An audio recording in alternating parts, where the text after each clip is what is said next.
Well, that July 6th, that morning, I done my usual routine. Can I kiss Rita bye? And I told her, I'll see you when I get home, honey. But that day, I got run over by an asphalt paving machine. 911, what's your emergency? Dispatch, we got an injured worker on the road here. And it hit me right there and knocked me over in the middle. I just folded my arms and I just closed my eyes because I knew that my life was over.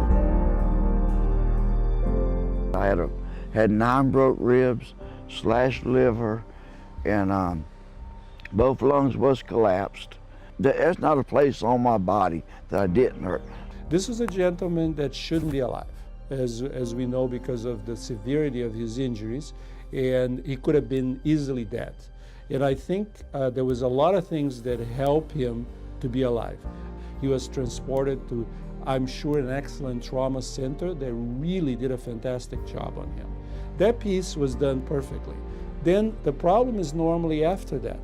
When I got out of the hospital and I got home, I was helpless. I was just laying in bed and I was in pain.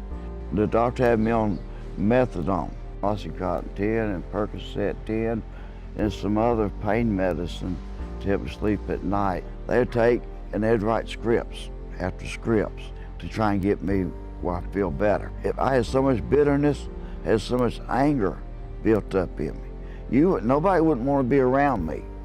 Mr. Martin's life before accepting the functional restoration offer at Rosenhoff was not pretty. He was in chronic pain, and he was told by multiple parties that a laundry list of medications and devices implanted in his body were really the only answer to relieve his pain and improve his function. And we really had to involve a lot of different people to convince Mr. Martin to attend an evaluation. And I had in my mind, the Rosenhoff was a waste. And the reason I thought it was a waste because I was in and out of therapy for over a year and a half. And that's where we got him. He was extremely weak. He could barely move from a chair to a table. I had to help him. All his physical examination showed that he had pain in a lot of different areas, could barely move his hands. He couldn't hold things because he had severe nerve injury in his arms, and nothing had been trained to return. Functional restoration is really trying to return the individual to a normal life. That's the goal that we all have.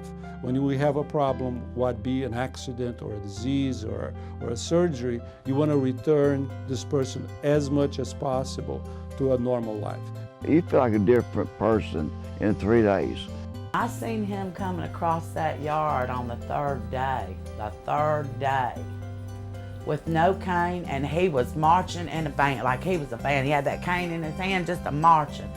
I said, oh my God, oh my God. I just started running to him and just grabbed him and loved him and said, James, you've done it, you've done it, you've done it. By the time he finished here, he was walking a mile. He was going up and up 80 steps, lifting, carrying, and reaching 30 pounds. This is a guy that couldn't even grab a mug without dropping. They gave me my independence back to where I'm functioning as a person. That's what functional restoration is.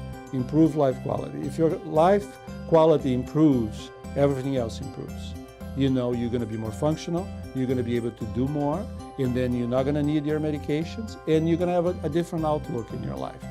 And just because you've done these things before, but all done in different ways, doesn't mean they wouldn't work here. Caring for the injured worker and doing the best thing for them is a cost-effective strategy. It really is, which is what makes it a win for everybody. By helping injured workers to get medical treatment, to send them to the premier medical providers around the country, which we're very willing to do. It's really the great thing about it is that it's in everyone's best interest to have people get better and improve their function and improve their quality of life. Thank God for Midwest, because if we didn't have Midwest as an insurance, we'd have never ever got him back. I remember for 2 years, we was down. We was so down. If it wasn't for Midwest and sending him down there, I don't know what we'd have done.